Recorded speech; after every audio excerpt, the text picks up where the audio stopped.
तर रवींद्र धंगेकर यांनी चंद्रकांत पाटलांवर आणखी एक मोठा आरोप केला आहे। चंद्रकांत दादांमार्फत माझ्यावर मकोका लावण्याची तयारी सुरू आहे असा आरोप रवींद्र धंगेकर यांनी केला। निलेश घायवळची टोळी समीर पाटील चालवत असल्याचा आरोप सुद्धा धंगेकर यांनी केलाय। रवींद्र धंगेकरांनी चंद्रकांत पाटील यांच्यावर पुन्हा एकदा मोठा आरोप केलाय। चंद्रकांत पाटील यांच्यामार्फत माझ्यावर मोक्का लावण्याची तयारी सुरू असल्याचा आरोप रवींद्र धंगेकर यांनी केलाय। आणि माझे गुन्हे कसे दाखल करायचे हो दादांच्या मार्फत आता तिथे तो पोलीस खात्यात चालू आहे। चंद्रकांत पाटील तुमच्यावर मोक्का लावणार। मग आता समीर पाटीलची भाषेत तो बोलतोय ना। समीर पाटील बोलला की धंगेकरून मोक्का करा।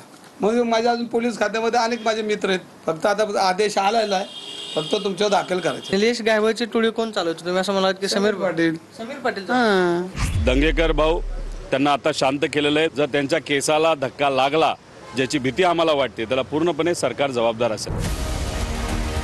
100 कोटींचा मालक व्हायचं असेल तर चंद्रकांत दादांकडे जा असं मी काही जणांना सांगितलंय असा टोला धंगेकरांनी लगावला। काल रवींद्र धंगेकर यांनी एकनाथ शिंदेंची भेट घेतली होती, त्यानंतर महायुतीत दंगा नको असं शिंदे म्हणाले होते।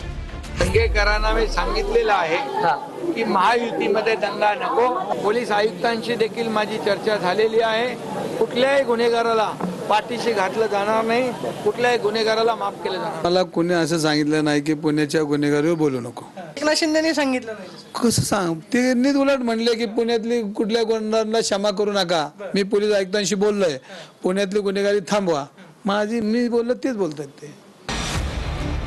धंगेकरांनी केलेल्या आरोपांनंतर समीर पाटील धंगेकरांना नोटीस पाठवणार आहेत। धंगेकरांनी पुरावे न देता माझा गँगशी संबंध असल्याचं सांगत बदनामी केली आहे।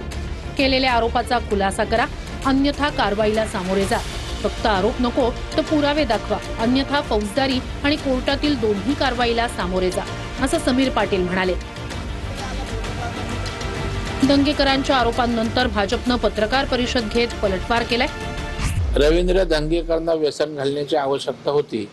पहिलं सुटारू होते, आता एकनाथ शिंदेकडे असल्यामुळे त्यांना शिस्तीतनी चौकटीतच काम करायला लागतं।